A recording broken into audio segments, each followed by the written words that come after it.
Hi, everyone, and welcome to another episode of the Liverpool Connection podcast. This is my football and music series that I do, obviously with a musician. Lately, I've had musicians that have come on that support other teams, but now I'm back in the thick of things, and I've brought an amazing musician, and he's a Liverpool supporter. So, it's a win-win for me. Um, He's got a brand new album coming out Friday, March 22nd, with his band Starsailor. He's also a solo artist and massive Liverpool supporter. It's James Walsh. James, welcome to the podcast. It's good to chat to you. Thanks for having me. He's over in Belgium at the moment in a five-star hotel, um, j- ha- having caviar, champagne, and all that good stuff that rock and roll lifestyle gives you. But how you doing? Yeah, not too bad. Just got here about an hour ago. Been to grab some food and yeah, just I tend to sort of come to the city that I'm playing in Europe the night before. Mhm. Um, because there are a few occasions kind of earlier on in my career where I decided to risk it and travel on the day. Um, and flights were cancelled and it can be a disastrous decision. So But sometimes you definitely, think, oh, it definitely it, can if you're on UK trains, you won't yeah. you won't get anywhere. Um, Well, the one time where I decided, right, that's never happening again was I was flying to a gig in Sweden, and I thought, right, the sound check's not till 5 in the evening.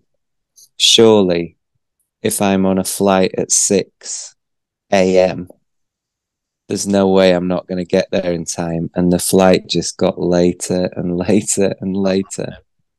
And there were other flights going, but you're constantly in that state of like when they don't when they don't sort of definitively say it's going to take off at this time. You're just constantly in a state of flux. Like, well, if I move to a later flight, then sod's law, this flight's bound to finally take off. And it got to a point where I just wasn't going to make the gig in time. So I thought um, that's never happening again. I'm going to make sure I get to venues or certainly to countries the night before I'm due to play. And you'd say, oh, that you should have kind of done that in the first place. But mhm. 99.9% of the time, like every gig I'd done before that in Europe, especially if you go super early in the morning, it always worked out. It was just this one time, and I thought one time's enough. well, it's I'm well, gonna it's make sure. well, it's like to I live in the States, so getting a flight can be expensive over there. The direct flights are expensive. So when I went home last time, I went from Austin to Atlanta, and they only give you an hour in between. No wonder, the flight was cheap. Yeah, Um, and Atlanta Airport, if anybody's ever been there, you've got to get from domestic to international on a train. And it's like 20, 25 minutes. And my flight was late. So I'm yeah. legging it through the airport. I made it by about 4 minutes. And then, Wow. and then on the way home, I went from Manchester to New York. And obviously, I didn't think you've got to go through customs in New York. And then you have to go back through security. I made my plane by about 20 seconds. Wow. Yeah, or I would have had to stay in New York, probably till the next day. So I was really happy I made it. But yeah, Yeah, those flights you can never. You've got to have at least a 2, 3, 4 hour transfer window. You know, yeah. and if you miss it, yeah, you don't want to get stuck in an airport. Which I'm sure you've got loads of stories being stuck in places that you're just like, I'm ready to go home. Yeah. The band. We were actually stuck in an airport in Denmark last year or the year before. The years are going by so quick at the minute. Um, on a We were waiting for a Ryanair flight, and it was 8 hours late. So you get to a point though where you just kind of have to make the best of it. Like as long as they're serving beers and Yeah. um it I think it helps when it's a small airport as well. It was a small airport, so um everyone was just sort of chatting with each other and trying to kind of Well, it's got to trying be to make the fun, best of it and have a you know. beer and Yeah, well, at least like getting stuck by yourself. You're with yeah, bandmates, so I would say that kind of helps pass the yeah. time, you know. And luckily it was the way back, not the way not the way to the gig. That might have been a bit more of a panic. So yeah, it didn't sort of affect anything work wise. It was just coming through the door at home 8 hours later than Yeah. expected. So It was one of those as well where they kind of caught you on the plane, and then I'm sure I'm sure they did this at least once, but maybe more than that, where you literally board the plane and then they go, actually, we're not going to be able to go now, so can you all get off again? yeah, it's like, what's the point? I've been stuck on a plane like for 2 hours on the Yeah, tarmac. It's like, just let us off. There's no air conditioning and you're sweating. You're just like, just let us off. We can yeah, go and have a pint, yeah, please. Um, but James, I want to talk about Liverpool first before we get into the your musical roots. So you're a Chorley lad, right? yeah, yeah. Yeah, and I know a lot of people think, because Starsailor is like a lot of some of the lads are Wigan, right? Yeah, we're a bit of an amalgamation of Northwest Hmm. towns, really.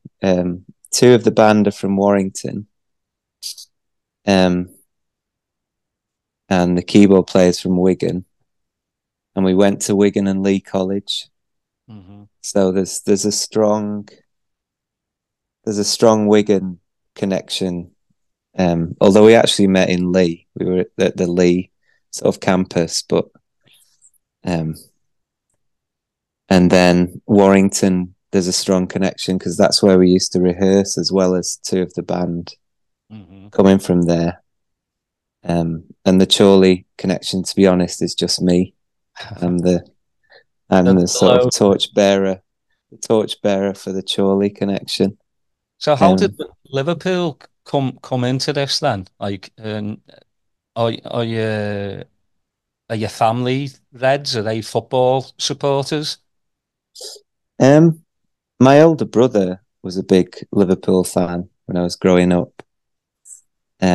Although he defected to Blackburn when because Kenny Dalglish was his idol. So when Kenny Dalglish moved to Blackburn, and growing up in Chorley as well, and his mates were going to watch Blackburn, so his sort of passion for Liverpool obviously didn't run as deep as his uh, sort of idol worship for Kenny Dalglish, and he's kind of remained a Blackburn fan since then.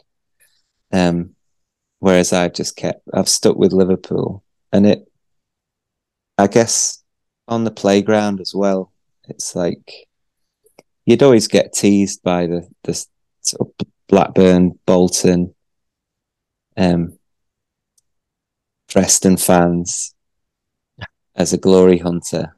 It's like everyone was either a Liverpool fan or a United fan, despite coming from Chorley. Yeah. um, and in retrospect, you think, well, yeah, I can take that. I can understand why you would say that. But if there's one thing I believe in even more strongly than um, don't be a glory hunter, it's don't change your team when you've picked your team, when you've watched them, when you've bought the shirts, when you've invested that sort of early passion and tears. I remember when we lost to Genoa in the UEFA Cup and having to go into school the next day after that. And when we turned the match, the uh, result around in the second leg against Auxerre. That was a strong memory for me as well. Um, there was no way that it was going to be anyone else than Liverpool. Yeah, you know, I'm my boyhood hero was Kevin Keegan, so I'm glad I didn't follow him to Hamburg. Uh, yeah, I mean, just Liverpool through and through. I don't quite understand your brother going from Liverpool to Blackburn, you know, because of I mean, you can still, you know, think Kenny's an amazing person and, you know, amazing manager, and he's still, you know, he's King Kenny, but don't Yeah, change your club allegiance. No chance. Yeah, well, I mean, I guess you can say, you know, they won the league, you know, yeah. that's the the way it goes. But yeah, that's a strange one for me. But who was your footballing idol growing up? Robbie Fowler, I Uh, think, because, and it's one of those things where there'll be an endless debate about all the amazing strikers that Liverpool have had, like Suarez. Um, I guess to a certain generation, although he's obviously burnt a lot of bridges now, but when Michael Owen came on the scene, um, but and people don't always put Fowler in that same rush. Obviously, how could I forget him? And people don't always put Fowler in that same bracket, but it was just the era that I was able to go to games, especially, and um, become a bit more independent with my sort of following of the club. And I remember when he scored 5 goals in a 5-0 win against, I think it was Fulham. And there was about 10,000 people in Anfield, and I was one of them. Um, and I'm surprised more people. Um, I'm sure I can sort of safely say that I was definitely there, and I've still got my ticket stub somewhere, or it's in the attic or whatever. And but I'm surprised there's not people out there who pretend that they were there, because it was such a sort of momentous occasion and the kind of arrival of a superstar, really. And I think obviously there was uh, the treble years, kind of towards the. Although he sort of made that little cameo kind of comeback, didn't he? A few years afterwards. But I feel like his real heyday was the late 90s, early 2000s. Yeah, Um, he was a natural finisher. I mean, did you yeah, see the Simon Jordan interviews with both Owen and Fowler? Who was the better striker? And I love yeah, it because, you know, both of them say they were better than each other. But for me, like Fowler was just, I just think he edged it over Owen. yeah, yeah, I mean, definitely. that goal celebration he did against Everton will live in me. I mean, that's, you know, it's probably the best goal celebration I have ever seen in my life, just because it's tongue in cheek and it was at, you know, at the Evertonians, and you just can't Yeah, get better than that. You know, all the grief he was getting and stuff. But I mean, just what a finisher. I mean, left foot, right foot, header, you know, you name it. He was yeah, just on it. And yeah, to me, you know, especially with what Owen, you know, did, like going to Man United and stuff. I didn't care about him going to Newcastle. But going to United was just like digging that, you know, that knife a little yeah, bit deeper. And you know, he was a fantastic striker, but Fowler for me all day long. yeah, yeah. And so, Superb. what what was your first match at Anfield? Um, my first match at Anfield was Southampton. I think it was either 90 or 91, and I'm sure we won 3-2. But I cried that day because we could only get tickets in the Southampton end. So my first match at Anfield was like, sort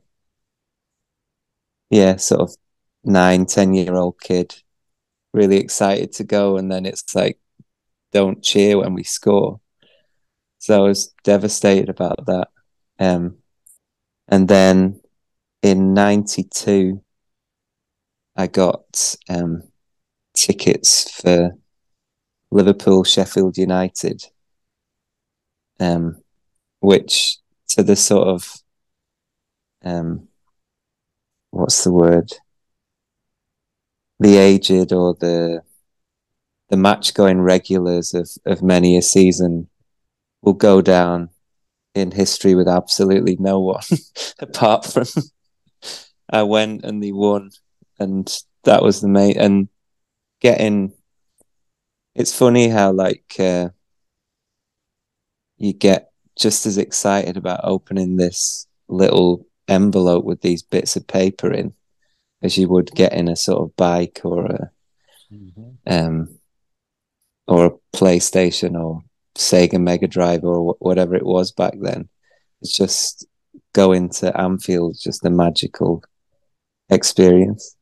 Yeah, well, it still is. I mean, when I get my digital download ticket, I'm like, Yeah, yes, I've yeah, yeah, I've won the lottery, because I mean, back in our day, it was a little bit easier to get tickets. Now they're like gold dust, yeah, it's yeah, really hard. I mean, bunch of my mates trying to get to Wembley, for the League Cup final. They go to every single match and they're having a hard time. So, I'm lucky that when I do go home, I do get to go see them. But yeah, back in the day, just standing in a queue and just yeah, paying at the turnstile and paying really cheap as well. Not like today, a lot more expensive, but so who took you to your first game then? Who actually bought you your ticket My brother took me, so before I think before that was pre the that was pre Blackburn Rovers years. Um, and then there was a family at. I'm not a religious person. I don't go to church anymore. But my mum, like a lot of kids, my mum dragged us to church, and there was a family we knew at church, and my mum knew that this sort of slightly older lad who she knew his mum or whatever. She knew he was a massive Liverpool fan and drove to Anfield. So she managed to persuade him to kind of drag me along as well. So yeah, I went to a few games with him growing up as well. So well, it's like you're actually going to church though, Anfield. yeah, exactly. That's a lot of people's churches, on a Saturday and Sunday. So yeah, I'm not really religious either, but I consider that my church. So yeah, but I mean that's a good start. I mean, 10 years old, get to go to Anfield, even though it's in the away end, and you Yeah, and you're crying, but yeah, there's just for the people that have never been, like it's just an amazing experience. Like still to this day, I get goosebumps when I go up the steps and you see the pitch, and especially for me, like at nighttime games, the floodlights, it's just an amazing atmosphere, and especially when you're in the cop and you get to look out and you see everyone else, it's just yeah, I tell everyone if you can just get to Liverpool to Anfield once, you can write that at your bucket list. It's just an amazing experience. I just wish yeah, everybody could, enjoy it. yeah. And you do. I completely agree that like there's a lot of regulars who have been going for years who, because they miss one round of the Carabao Cup, aren't able to get a ticket for the final now, Mhm. which is ridiculous. But then there's people out there who will say like, "Oh, I can never get a ticket for Anfield," and they never try and get a sort of wet Wednesday night early rounds of the FA or the Carabao Cup game. It's always like, oh well, I tried to get Arsenal and there's no chance, or I tried to get United and there's no chance. It's like, and it's still. I went to the Leicester game in the Carabao Cup this year, and it Hmm. was still worth going. It was still a decent atmosphere, and got to see Soberslai's screamer. Hmm. So I would. My advice to any of those people is just, like you say, go to whatever game you can, because there are still. You obviously have to get a membership, but there are still the odd game that go to a sort of additional sale, or a kind of Hmm. even a sort of general sale when it's one of those sort of low key matches, and it's still Anfield, and it's still a decent atmosphere sometimes, especially when they sort of, because they I think they went 1-up in that game, and we kind of turned it round and really finished them off. So yeah, just get there. Well, it's just having the experience going to Anfield. I mean, obviously, you know, Twitter, X, whatever you want to call it, it can be a toxic place. Um, but you just see like all these people like arguing, like they've not really gone to any games this season, but they want to get a League Cup final ticket. I'm Yeah. like, come on, man, you haven't been to one game. You Yeah. can't go from like A to Z like in the matter of 2 seconds and go straight to the final. I don't think that's right. But also the people selling tickets for 10, 15, 20 grand as well. Yeah. That's insane to me. I mean, I love Liverpool, but I'm not going to pay that much money, for the ticket for the final. That's just it's mad, and I appreciate these people that if they are going to sell tickets, they sell for face value. Not to make any money on it. Just do it because you want to help other supporters out there haven't been, to see You Anfield. do you do wonder how the sheer volume of tickets that end up on these sort of secondary sites end up there, because you think you're never gonna get rid of touting and sort of secondary ticketing altogether. But you sort of take a cursory glance just to see how much they're going for. And the site saying, "Oh, we've got 400 tickets," and Yeah. like somehow, I'm sure some of them are fakes, but I'm sure a lot of them are genuine tickets that someone's managed to sort of procure, if that's the right word. Um, you just think there must be something they can do to sort of clamp down on that. Well, I think first off, like the FA and UEFA or FIFA, all of them need to stop this, like 20,000 tickets for corporate, Yeah, as I find that's disgusting. I mean, we all know, during the COVID days, watching football without fans was a bit crap. And to me, if you've got, Wembley holds 100,000, say, if you've got at least 80,000 fans in there, yeah, they'll make a massive noise. And, the prawn cocktail crowd, they're not there these days for football. They're there for show, to take selfies, to, seen drinking champagne, prawn cocktail, all that rubbish. But we need to get back to, the fans. But that's where I think a lot of people are getting a bit disillusioned with football, is because the greed has come into it, and we see less and less supporters being able to afford these tickets. yeah.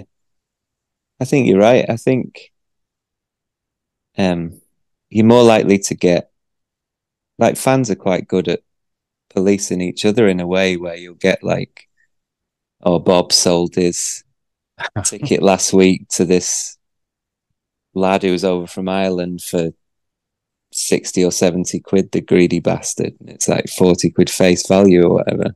Hmm. Um,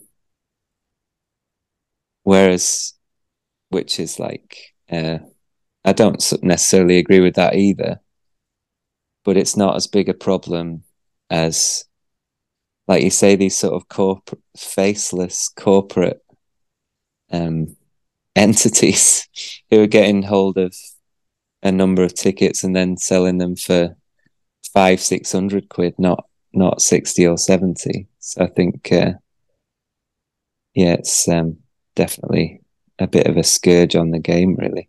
Yeah, it is. So I want to come back to, better things. Favorite moment as a Liverpool supporter? Um, it's going to have to be the obvious one, the Barcelona 4-0 turnaround. Um, just going up to that game, kind of initially very despondent and very like, what's the point? It's like there's no, we've no chance of getting anything out of the game, and we might be embarrassed again.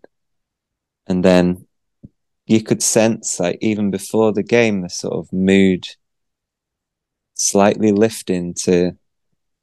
I don't think a lot of people gave us any chance of actually turning it around, but I think there was more um, a sense of like, and in the pubs around the ground, there's a really good atmosphere considering the sort of task ahead of us, where it was just like, let's go out on a high, let's kind of give a good account of ourselves and see what happens.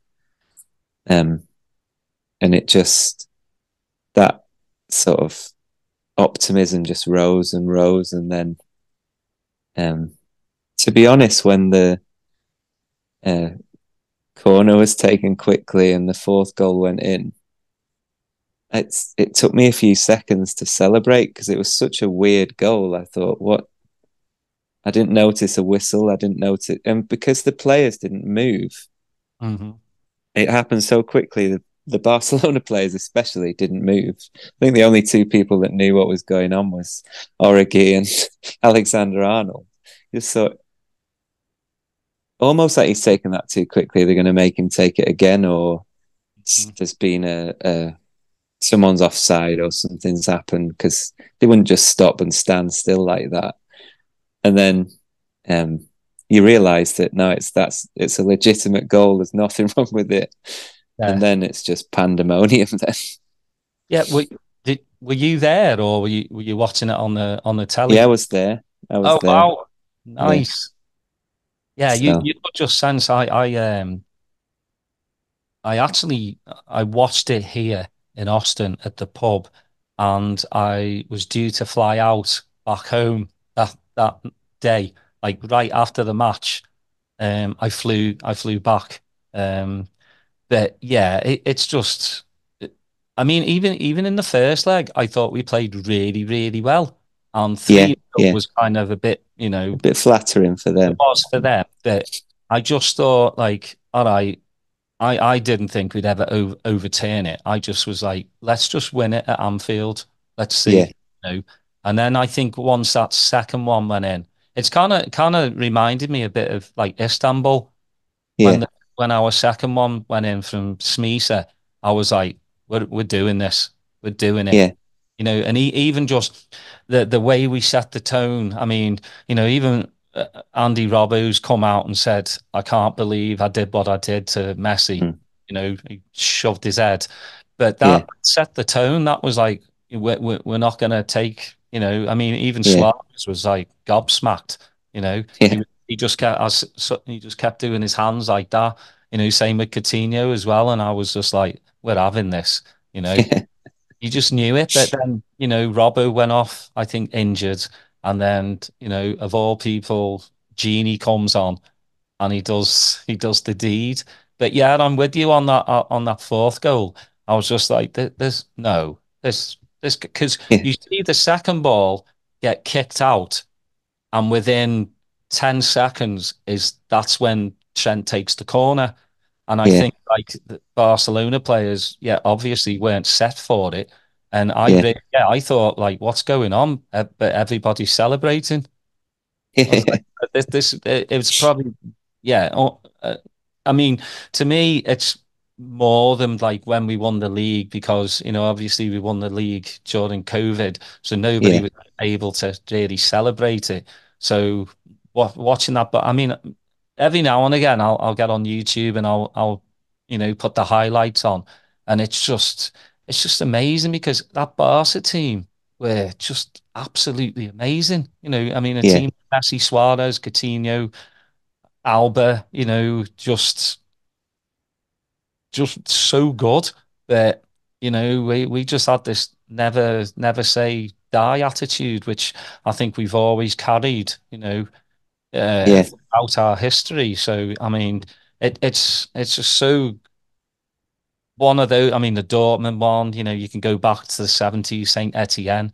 We've always had that. We're the comeback kings, and you know, it doesn't do the heart much yeah, good.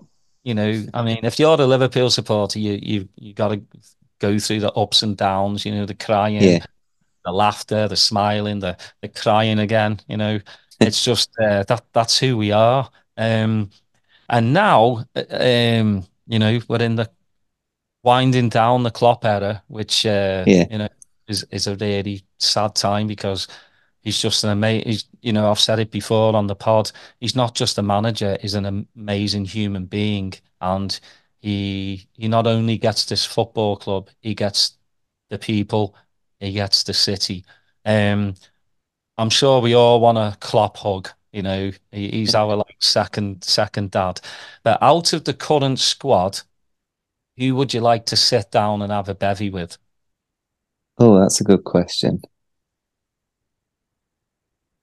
I've actually been fortunate enough to do a little private gig for Andy Robertson, so I can vouch for the fact that he's a good lad to sort of have a non-alcoholic on his part anyway, bevy with. Um, but yeah, he was sound. Apart from him, I'm trying to think.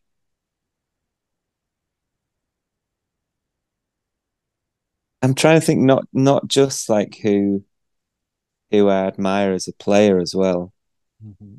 Um, because I'm trying to think who in the Liverpool squad might share sort of musical tastes. Or um, Van Dijk always comes across as incredibly cool and sort of um, level-headed, and just he seems like he'd be a good person to sort of have a bevy with. I don't know if he drinks or not, but I've seen yeah, him drink Heineken, so yeah, obviously, yeah, I mean that might be zero Heineken, but yeah, I think Van Dijk for me, just yeah, he's just so cool and mellow. I mean, he yeah, was too yeah, mellow. He was too mellow the other day, yeah, um, yeah, with the mistakes, but again, they're human beings. But yeah, I think Andy Robbo because I actually saw when I think it was after last season, he went to Vegas and I saw him yeah, with like Jack Grealish and they were just having a good old, you know, yeah, party time. Which, again, we just think footballers like don't live the lives that we live. yeah, And they're allowed to just, Jack the lad, Grealish. He's allowed to yeah, let his hair down and have a few bevies and get, yeah, drunk. And I think Andy Robbo, like, he's such a piss taker as well, isn't he? Like he yeah, takes yeah, the piss out of everything, and I love that. It's just and then his football knowledge as well. Just I can't imagine like you know coming from Scotland and then he plays Hull. We buy him for 7.5 mil, I think. yeah, That's some of the best money we've ever spent on a left yeah, back. And some people say he's done. I'm like, I think he's still, in his prime. I still think, footballers are allowed a dip in form, yeah, and he has had a dip in form. But I just think, he's got at least another 2 seasons at Liverpool. To He doesn't need to prove himself. He's already won the Champions League, Super Cup, already won the league. Yeah, That's got to be amazing to go from Hull to Liverpool. It's such a step up, and yeah. he hasn't changed as a person. You I'm see, gonna throw I'm gonna throw a complete curveball in here. Okay? And um he's obviously not at the club anymore, and he certainly had his detractors. But I reckon Alberto Moreno would be a good bloke to have a pint with. He looks like, although he looks like the kind of character that would be amazing sort of company and like quite mischievous and funny early on in the night, and it's whether you could still stomach that sort of later on when you're getting a bit more maudlin and kind of want to wind things down. He's probably the one who's still setting off the fire alarms and yeah. um Well, I mean, I love what he did when his team beat Man United, yeah. and he Get was, out. yeah, yeah, it was just again taking the piss. I mean, he wasn't the best left back for us. Yeah, I wouldn't. I no, mean, no, he had probably not some the good worst, games. but he was that cheeky little Spanish lad, wasn't he? Um, Yeah. have some sangria with him, but yeah, I could probably only take a few hours of him, and then it's like I've had enough. Another speaking of um cult heroes, shall we say? Another game that sticks in the memory is probably quite unremarkable for most people, but memorable for me because I was there. Was Deportivo La Coruña in the run up to Istanbul, Mhm. which I'm pretty sure was Igor Biscan's best game in a Liverpool shirt, and it was 1-0, a fairly unremarkable game. But just another example of those like random Liverpool away trips. That's like you say, the um, everyone should go to Anfield at least once, and everyone should experience a Liverpool away at least once. Yeah, especially And a European away. yeah, don't go for the glory game. But Yeah. well, by all means, do if you can. But yeah, let's see you in the sort of group stages of the Europa League or even the Champions League at Deportivo or yeah, at Well, Lyon or that's wherever. part of it, though, isn't it? Is the travel with your mates. Yeah, That's yeah, part of the journey. That's part of like football. Like I used to go regularly, like in the '90s away days in Europe, and I miss that. yeah, Until you like, especially living over here in the States. The States is so massive. You can't just get in a car and like drive from Austin to New York to watch a football match. It's planes.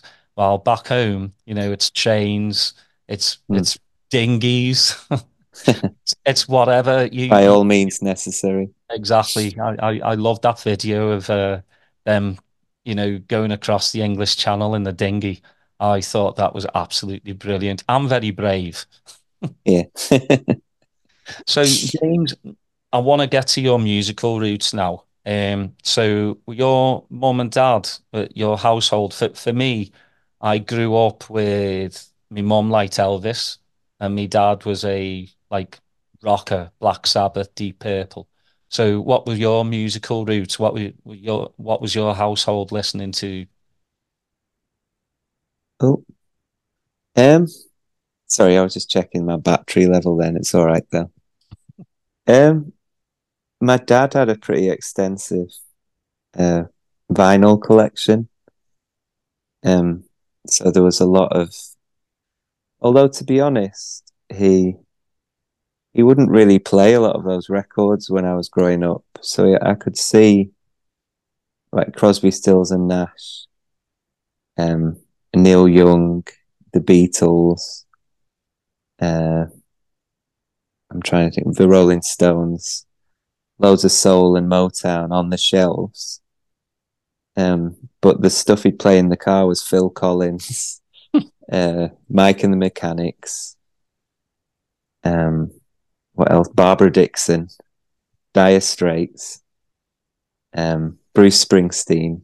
And I have to admit, like, I do have a bit of a soft spot for some of those artists or songs in my sort of older years, Mhm. especially Springsteen. I think he's amazing.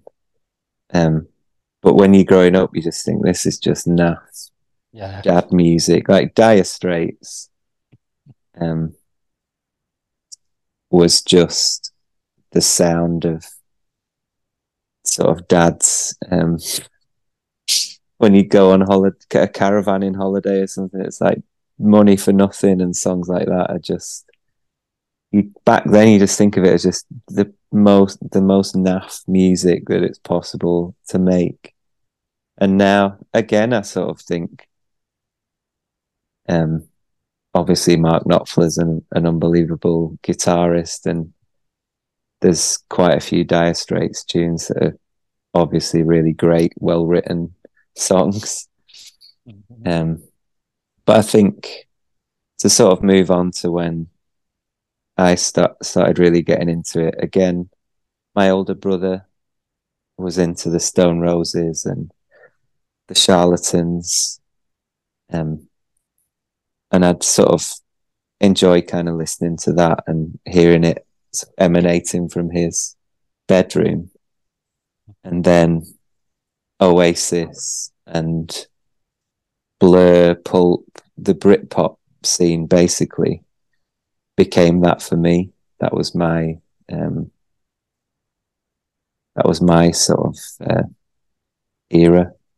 Mhm. Um, so yeah, but sort of going back to what you're saying about the sort of influences on me. My mum and dad never played music in the house, as in they neither of them play instruments. My uncle, who's sadly no longer with us, was an accordionist. So there was some sort of musical um, prowess in the family.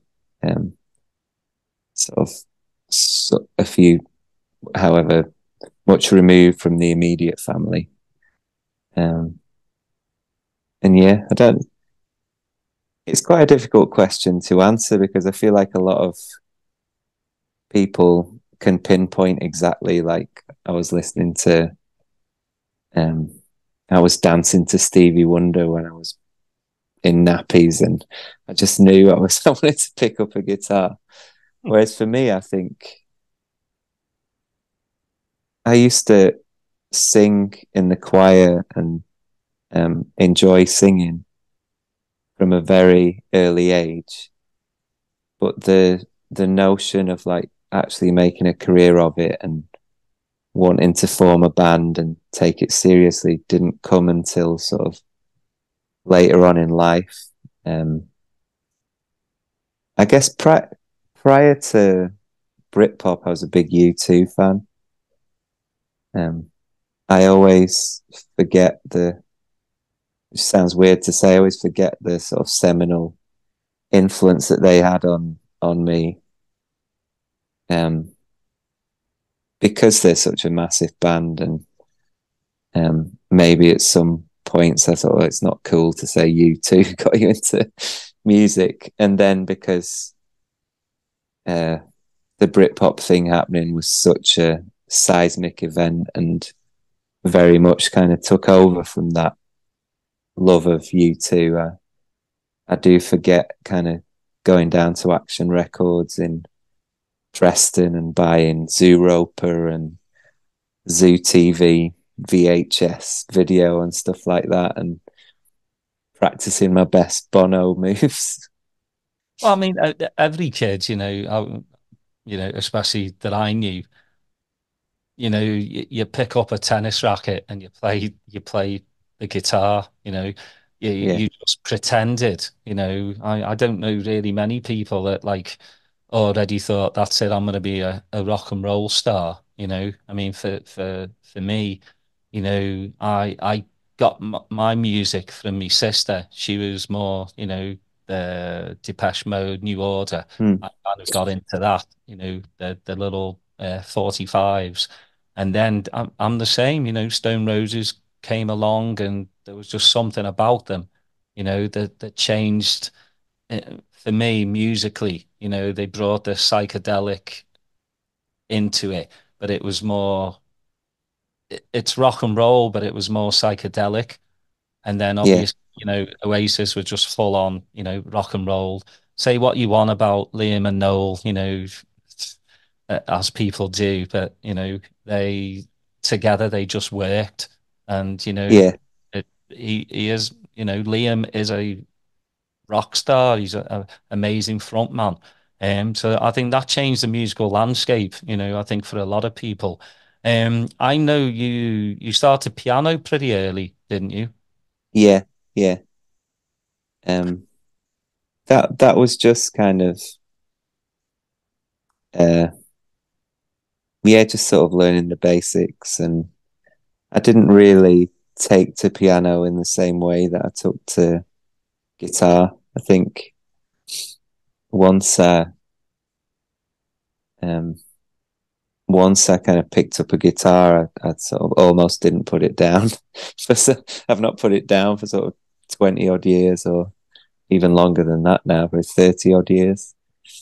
Um, but yeah, there's just something about it that made me persevere with it. Whereas I'm sure my mum and dad could tell you there's countless other hobbies that I've tried to take up and abandoned after 5 minutes because I wasn't getting anywhere with it. Whereas the guitar, um, it's always a mixture of some,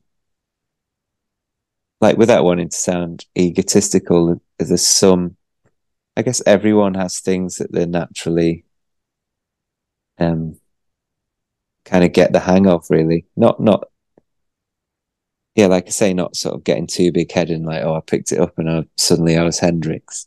It's just you pick it up and you go, oh, if I put my fingers there and do that, it makes a nice sound. Oh, if I They look move the mirror, yeah, yeah. And even that, like, there are some people whose sort of talents lie elsewhere, and they find those sort of basics very difficult with kind of learning the guitar. Mhm. Whereas I just, yeah, sort of had a natural affinity for it and enjoyed doing it. That's the main thing. Is it's like once you can get, and it is one of those things where like once you can get a few chords out of it, you can learn songs and entertain yourself and start writing songs. And um, I remember when I was like very young, sort of 6, 7, 8, um, maybe even a little bit older than that, I still was like, I want to be a footballer and play for Liverpool. And um, the big stumbling block to that is I am shit at football. Like very, a very, maybe shit's half. It's certainly an average footballer, like bang average kind of. Um, and yeah, I just got frustrated at how I wouldn't get any better, no matter how hard I tried or how hard I worked. It just wasn't for me. No matter how much I loved it and I loved watching it, and um, I loved playing it as well. Unless there was unless I was completely out of my depth and just having sort of rings ran around me, I still enjoy it as long as there's a few players as shit as me on the team. Yeah, that always But helps, doesn't it? Yeah. yeah, but then yeah, music was just the thing that was like that. Yeah, this is. It might not be as popular with the lads at school, or so obviously later on in life when you're trying to impress the girls at school. Um, it was still like the captain of the football team was um, was still the one that kind of everyone was interested in. It's like, well, uh, I have no choice really but to kind of throw myself into music because I enjoy it and I'm making progress with the work that I put in. Whereas lots of other things in life that I tried, um, I just didn't progress in them. I think, I guess to sort of maybe get a bit more kind of deep and philosophical about it into a wider thing is like, I think maybe kids are too sort of, the sort of school thing is like there's a lot of doing subjects or doing sports or doing things that um maybe just a waste for Hmm. some kids whose talents lie elsewhere. I think there's probably a level of schooling and spelling and grammar and basic mathematics that everyone should know to kind of get by in life. Hmm. And then it should be about bringing the best um out of kids and what they, if they show a natural prowess in a certain area, just absolutely um what's the word? Just push that as much as you can and um or maybe that's just me because I was shit at a lot of things at school. Well, I mean, I look back, obviously I could do math, but then I'm like, when am I ever going to use algebra? I'm Yeah, not going to balance my checkbook yeah, with algebra. You no, know, it's just daft. yeah, I just think, especially these days, going to college is kind of pushed on you. You've got to go to college to become someone, and that's just a bunch of bollocks. If yeah, college is for you, then that's for you. If you want to yeah, be a musician, go all out and try and be yeah, one. If you want to be a footballer, try it. If it doesn't yeah, work out, maybe something else. You want to be the best plumber in the world, be yeah, the best plumber. You know, yeah, it's just I think kids are kind of pushed a little bit too much. I mean, as you know, you've got kids. I've got kids as well. I want them to be who they want to be. They yeah, want to yeah, follow that path. I've got one of my 8-year-olds. She sings non-stop. So I'm like, I want to get her if she wants, get her in a theatre class, get her in a singing, and if she enjoys it, go with that. It makes her happy. It makes her smile every morning. So I'm like, yeah, oh, when I get up at 6 a.m. and she's already in concert mode, you don't really want to hear singing at 6 o'clock in the morning. You just want to get your kids ready for school. But, yeah, it makes her happy. yeah, So who am I to, stop that? yeah. So how did Starsailor come about? We all met at college, and again, it was a bit of a revelation for me because I did music at school, and there were a few lads who would sort of play um, in little bands with just sort of rehearsing covers and things to do for the GCSE performance. But generally speaking, there wasn't a massive music scene in terms of playing at school. So then when I went to college and did music at college, um, it was great to be among kind of like-minded people. And I remember someone was ill for this big sort of Christmas performance we were doing at college. And that's when the drummer and the bass player who play in the band heard me sing and decided they wanted to form a band. And we went through a series of different guitarists who all probably hate our guts now.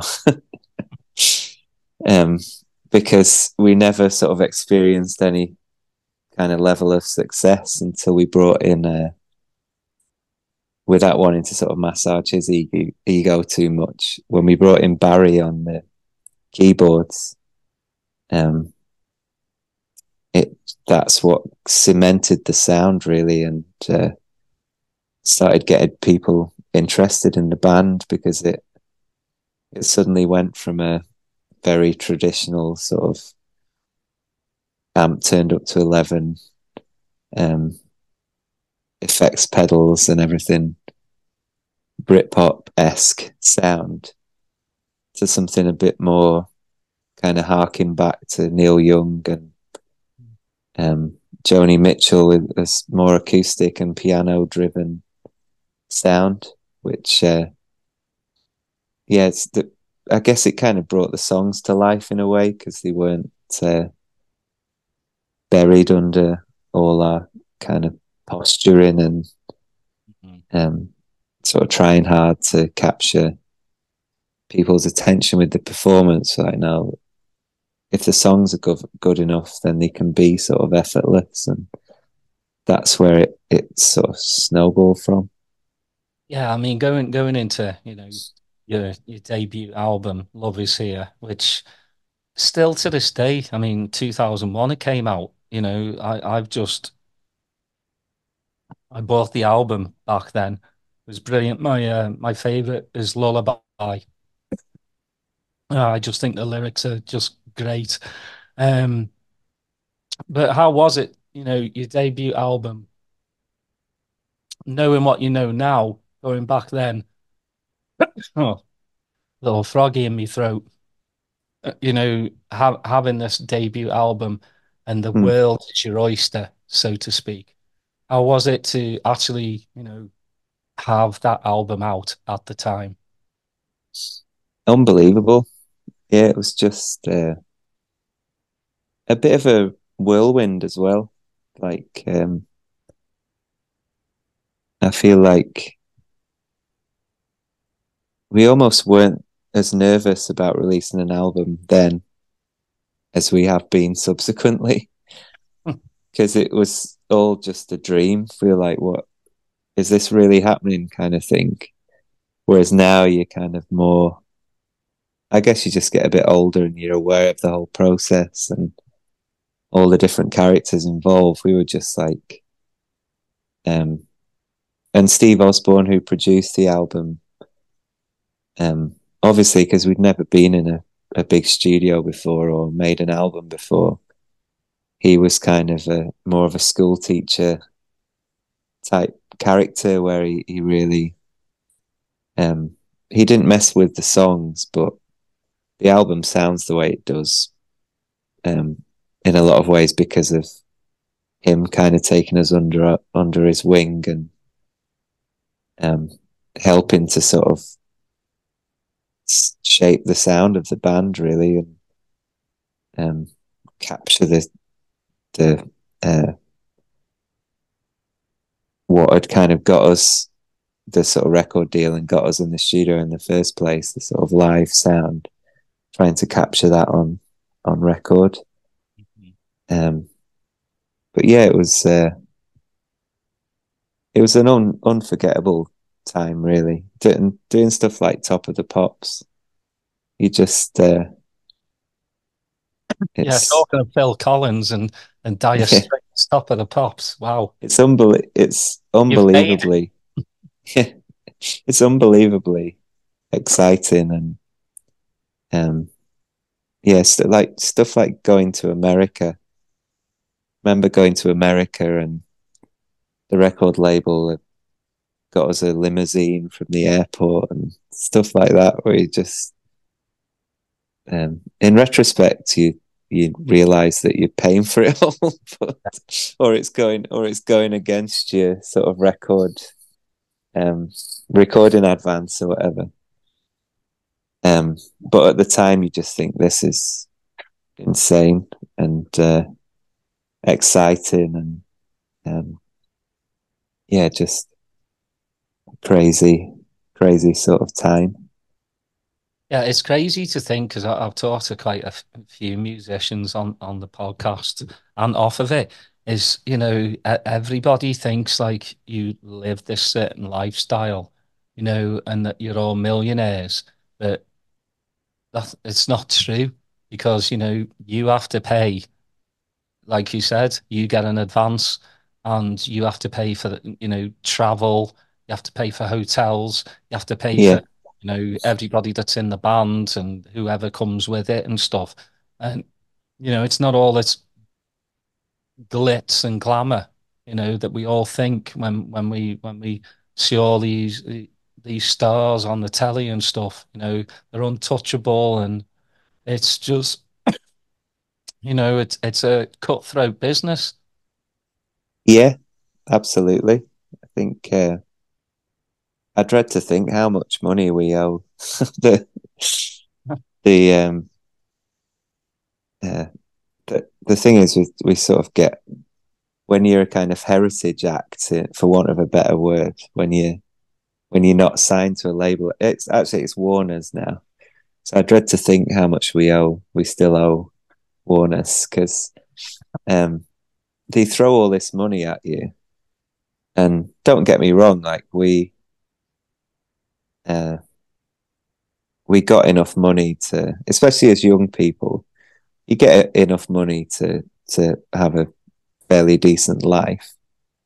Um, but there's also all this money they throw at you that they spend on videos, and they spend on promotion, and they spend on marketing, and you don't really have any choice in the matter of, like, could we make a 20 grand video instead of 150 grand video? It's just like, this is gonna sell the record, so um we're gonna have to do it like this. And yeah, it just builds up a massive debt, and um yeah, it makes it can make it sort of more difficult, uh sort of later on in life to.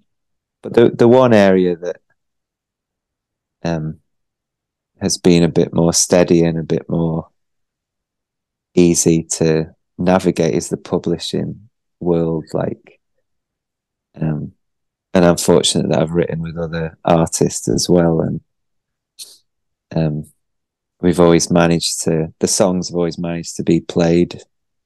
The remix of Four to the Floor is um, kept me afloat many a time, and the Way to Fall being in the Metal Gear Solid game as well. Um, but yeah, like you say, it's not a life of glitz and glamour. And there's put it this way, there are plenty of people that I know, and people who I've grown up with, who are a lot better off than me, just because they've climbed the corporate ladder, or they've with it. And this isn't meant as a dig or anything like that. It's just and especially because those sorts of worlds as well have a very straightforward ladder, for want of a better phrase, where it's like, you start off as a junior, then you become this, then you become that, then you become that. Whereas the music industry, for even for the lucky people, the likelihood is that your early albums are going to be your successful ones, and Hmm. they're going to be the biggest venues you play.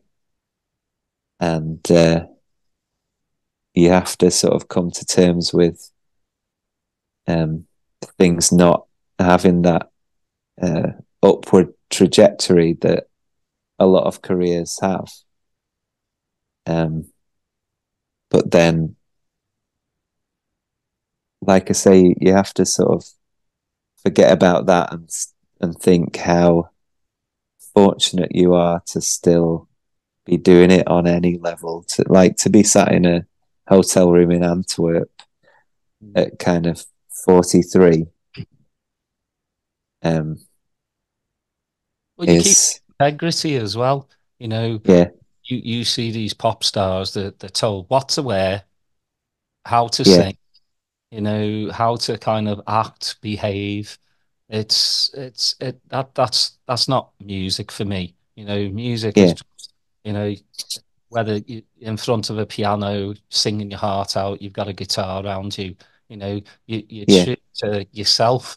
And I think, you have been with your solo stuff and with Starsailor, I mean, you kind of look at, I would say Coldplay, yeah, they're on, they when Yellow came out, they were the fresh faced boys, and they went on this path, and they were kind of like the younger man's version of U2. yeah, Everybody wanted to be part of them and stuff, and I think sometimes it's you know place and time yeah. I can. think, yeah, I think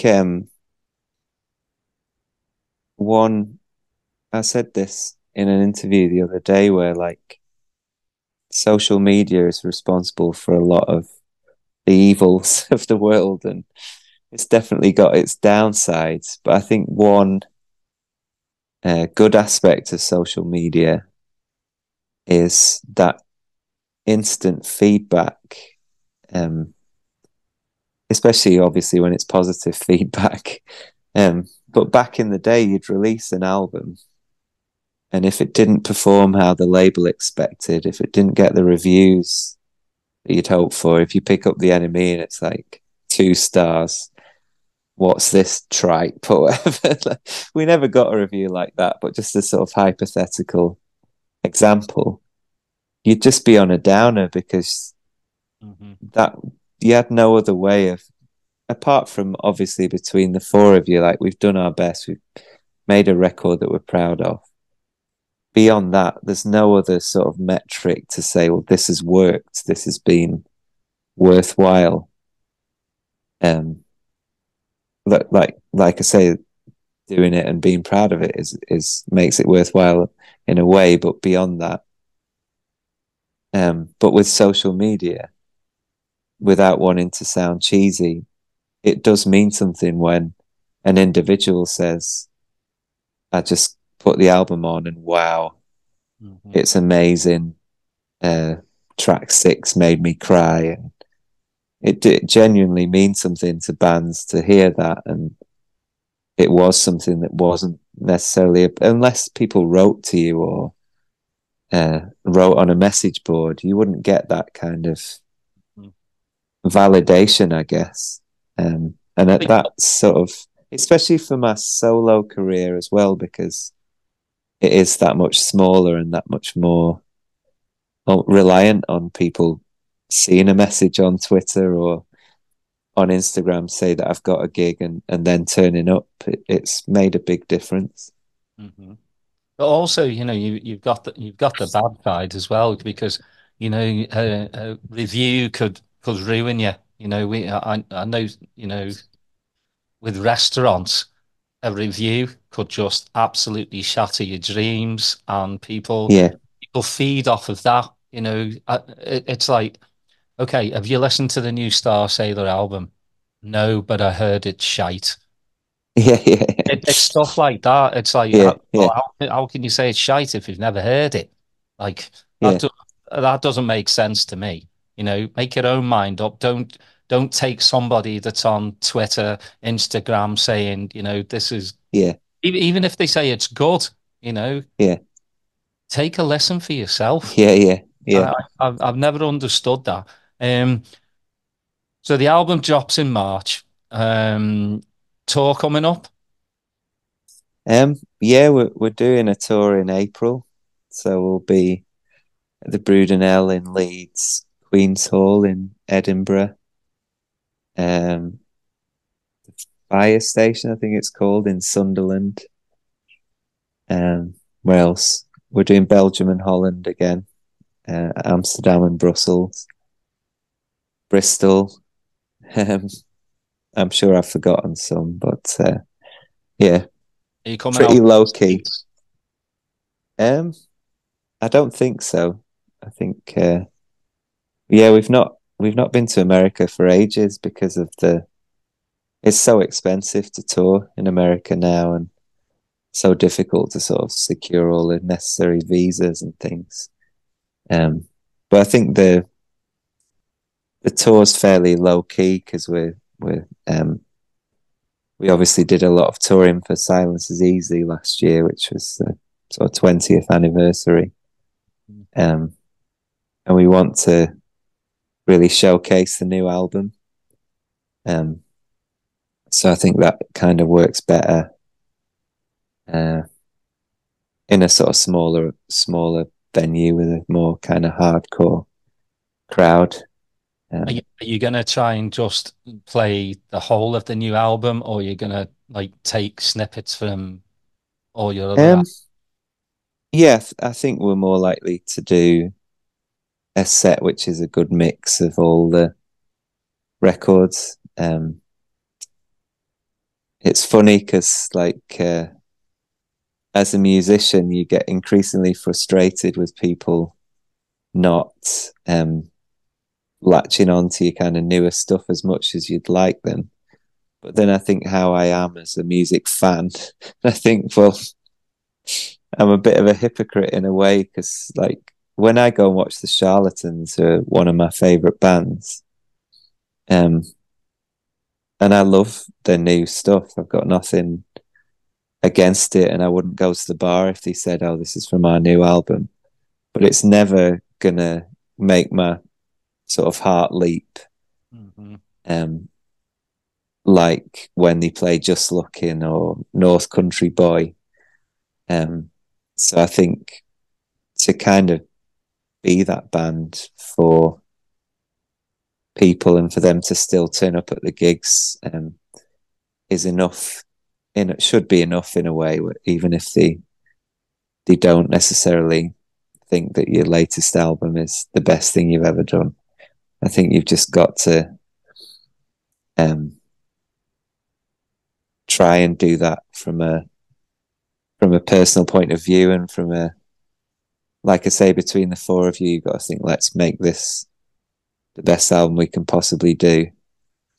Um, but you can't, in some ways, you can't compete with nostalgia. You can't compete with those songs you heard when you were 17. So um, the best thing is just to make the best thing you can do now and yeah, hope that even if it's a tiny amount of people discover the band through the new record, then it's worth doing. Yeah, because then they can actually, go back Yeah, in your discography and go, yeah, oh, wow, they have more than one album, which is all yeah, good. And yeah,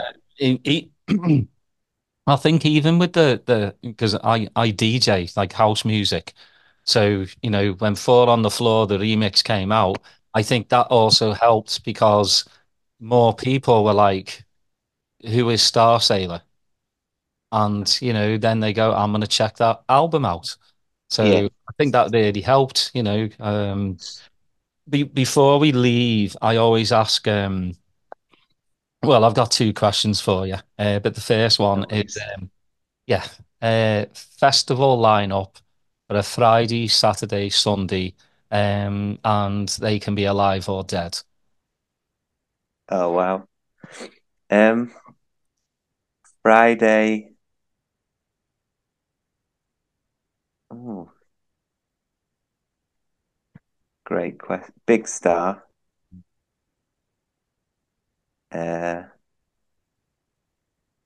and And don't tell me it's like Phil Collins, Dire Straits, and on the Friday, I'll have Big Star. Uh, and try and think someone quite raucous and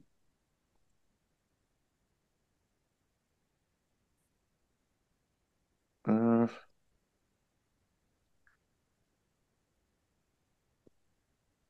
Big Star and the Rolling Stones. Saturday, the Beatles. Um, Painfully obvious, I know, but how can you not have the Beatles on a festival? The Beatles, Simon and Garfunkel, and Dusty Springfield. Um, and then what are we doing? Friday, Saturday, and Sunday. Yeah. Cool. Uh, Something more mellow on the Sunday. So, um, Joni Mitchell headlining, Nick Drake, Elliott Smith, Nice. and then to bring it slightly more up to date, but still going back a few years, Badly Drawn Boy. Oh, I'd yes. stick him on there with. I think he'd go great with Elliott Smith and Joni and Nick Drake. Yeah. Well, I would pay to go to that festival. Um, Excellent. Definitely. And last not but least, we all know Klopp's leaving at the end of the season. You know, there'll be a few tears shed. What has Jurgen Norbert Klopp meant to you? Um, I've heard it said a lot, but he's been this generation's kind of iconic manager. This I feel like it's slightly disrespectful to say this generation's Shankly because there'll only there'll only be one Shankly to sort of transform the club to that degree, and um, that relationship with the fans and the city is completely unique. Um, and Jurgen Klopp, even with Rafa, who came very sort of close to what Klopp's done, I think Klopp's just edged Rafa as like the manager who's come the closest to Shankly and Paisley, um, and Fagan to sort of uniting the community and the city and the football club. I think it's kind of why that this moment was always inevitable as well was because he's almost become unsackable. Mhm. Um, because his relationship, no matter what how the form went, because his relationship with the and I'm not saying that it ever was anywhere near that kind of level, but even in a hypothetical world where we just were losing every week, you Mhm. just feel like he was always going to be the one that walked away, not he would never be pushed by the club because the relationship with the fans is so deep seated and there's a sort of genuine and mutual respect. So I feel like it's obviously everyone's gutted that he's going, but it's good that he's hopefully touch wood going on a high and he's left the team in a really good shape. Um, so especially with the youngsters like Connor Bradley coming through, uh, Curtis Jones has really hit form. Mhm. Um, Harvey Elliott, I think, is a player who has the odd sort of he has a yeah. I don't I don't want to be too disrespectful because he's obviously a 10,000 billion times better footballer than me. But he's the kind of player who will have the odd bad game. But I think his sort of um, progress is coming along nicely, and his passion for the club. So I think, yeah, sort of top to bottom, it's a really good.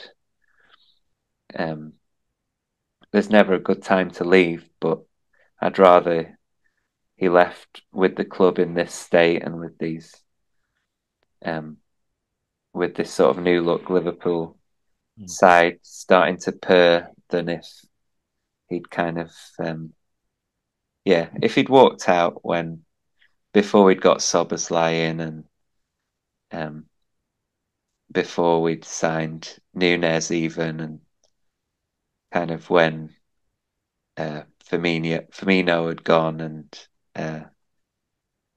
Mane and uh, Wijnaldum. We forget that it's three massive players from his sort of era that no longer play for us. If he'd left after that, then you think, oh well, he's kind of cut and run, whereas he's done a great job of.